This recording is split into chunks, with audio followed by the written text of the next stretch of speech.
I'm Tom from Do-It-Yourself Home Automation, and this is a look at loading filament on my Makerbot Replicator Plus 3D printer.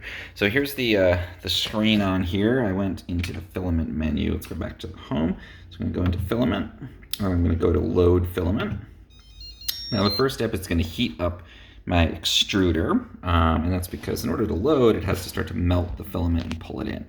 So we're going to give it some time to get up to 215 degrees centigrade, and then here's the filament I've threaded from the back here through the little filament feed tube, and it's coming out, and we're going to wait for this to heat up and then come back.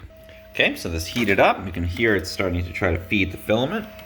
So I'm going to go ahead and just push filament into the carrier here.